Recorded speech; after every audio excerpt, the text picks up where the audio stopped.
Hello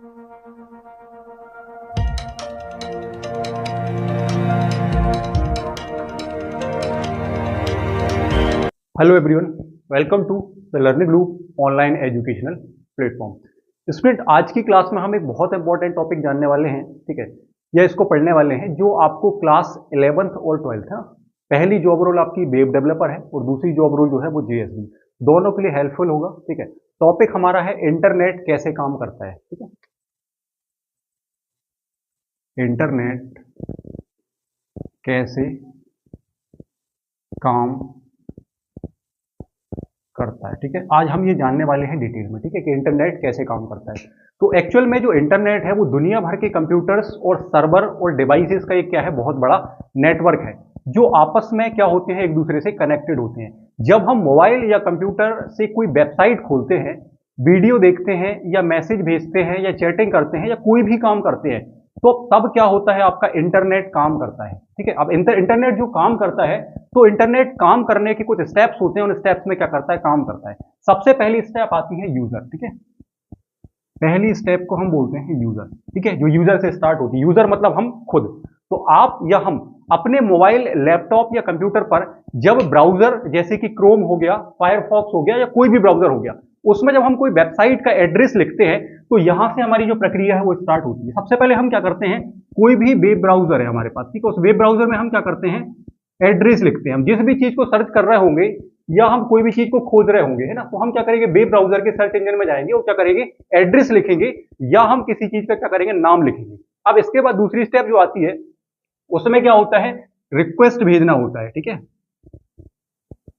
दूसरी step में क्या होता है, रिक्वेस्ट भेजना होता है। ठीक है, रिक्वेस्ट भेजने का मतलब क्या है, आपका जो डिवाइस है वो इंटरनेट के थ्रू क्या करता है, रिक्वेस्ट भेजता है। जैसे सपोज करो कि मुझे कंप्यूटर की क्या करना है, कोई इमेज सर्च करना है या इमेज खोजना है, तो मैं क्या लिखूंगा कि मुझे कंप्यूटर की इमेज चाहिए या कंप्यूटर इमेज आप सर्च करोगे, तो आप क्या कर रहे हो, रिक्वेस्ट भेज रहे हो। अब ये रिक्वेस्ट जाती कहां है, ठीक है, तो ये सर्वर के पास जाती है। पर जब सर्वर के पास जाती है उसके पहले एक स्टेप और आती है जिसको हम बोलते हैं डीएनएस। क्या बोलते हैं, डीएनएस। डीएनएस का नाम क्या होता है, फुल फॉर्म क्या होता है, डोमेन नेम सिस्टम। अब ये बीच में क्यों आता है या इसका क्या इंपॉर्टेंट रोल होता है, तो वेबसाइट का नाम, जैसे आप वेबसाइट का नाम लिखोगे, मान के चलो आपको वेबसाइट सर्च करनी है google.com, ठीक है, तो आपने क्या लिखा है यहां पर, google.com। ठीक है, ये आपकी जो वेबसाइट है। अब ये जो वेबसाइट है, ठीक है, तो इसको डीएनएस क्या करता है, आईपी एड्रेस में बदलता है। अब बात आती है कि क्यों बदलता है, तो हमें सबसे पहले चीज ये समझनी पड़ेगी कि वेबसाइट का नाम जैसे google.com है, ये कंप्यूटर को समझ में नहीं आता, है ना,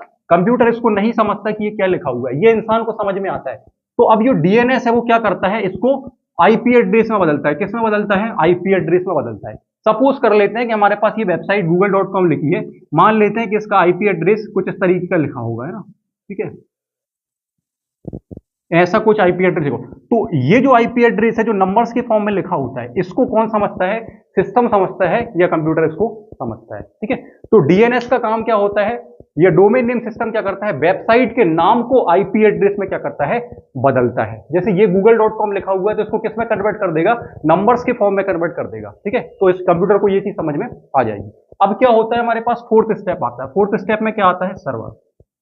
सर्वर क्या होता है, ये सर्वर से कनेक्शन क्या होता है, तो आईपी एड्रेस मिलने के बाद आपका रिक्वेस्ट जो है वो कहां पहुंच जाता है, सर्वर तक पहुंच जाता है। जैसे हमने कोई ऑनलाइन कोई सामान मंगाया हुआ है, ठीक है, तो ऑनलाइन सामान आपको पता है कि कहीं बाहर से आता है, हजारों किलोमीटर दूर से आपके घर पे आता है।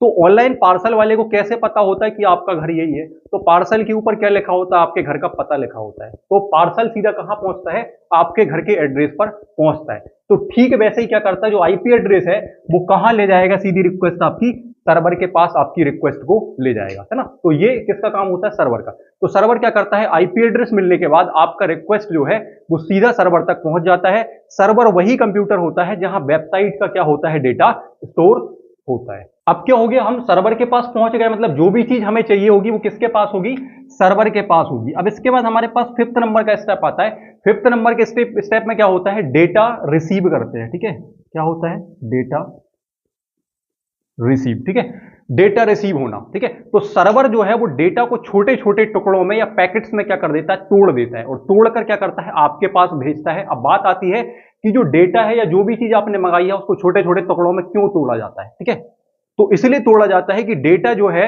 वो सेफ तरीके से और फास्ट तरीके से आपके घर तक या आप तक पहुंच सके, है ना।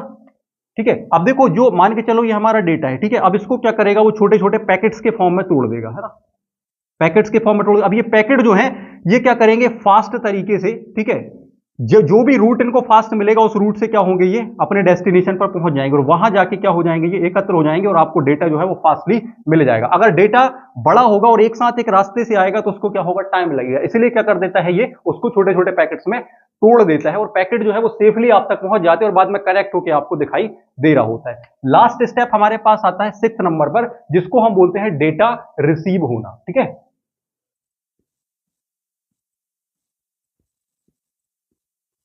डेटा रिसीव होना। ठीक है, तो डेटा जो है आपके डिवाइस, आपका जो डिवाइस है वहां पर जो सारे पैकेट है वो जुड़ जाएंगे, जुड़ने के बाद आपको मिल जाएंगे। ठीक है, आप चाहे वेबसाइट सर्च कर रहे हो तो आपको वेबसाइट दिख जाएगी। ठीक है, कोई वीडियो आप प्ले कर रहे होंगे तो वीडियो आपको प्ले होता हुआ दिखाई दे रहा होगा। कोई मैसेज आपको किसी ने किया होगा या आपने किया होगा तो वो उसको दिखाई दे रहा होगा। तो इस तरीके से क्या होता है, इंटरनेट जो है वो आपका काम करता है। अब बात आती है कि इंटरनेट के कुछ इंपॉर्टेंट पार्ट्स होते हैं ना, जैसे हम बात करें अगर, तो सबसे पहले आता है आईएसपी, है ना। आईएसपी को हम क्या बोलते हैं, इंटरनेट सर्विस प्रोवाइडर। जैसे जियो है, एयरटेल है, बीएसएनएल है, ये क्या करते हैं, इंटरनेट सेवा प्रदान करते हैं, तो इनको हम बोलते हैं आईएसपी, है ना, इंटरनेट सर्विस प्रोवाइडर। इसके बाद आता है राउटर या मॉडेम, ये क्या करता है, इंटरनेट जो है उसको कनेक्ट करता है। ठीक है, ये इंटरनेट कनेक्ट करने का काम करता है। इसके बाद सर्वर की बात हम करते, मैंने बताया था, सर्वर जो है एक बड़ा कंप्यूटर होता है या सिस्टम होता है जिसमें सारा डेटा क्या रहता है, स्टोर रहता है। इसके बाद आती है केबल्स की या वायर्स की बात आती है, सैटेलाइट्स की बात आती है। ये क्या करते हैं, डेटा को आप तक भेजने का क्या करते हैं, काम करते हैं, या रास्ता बनाते हैं जहां से डेटा होकर आप तक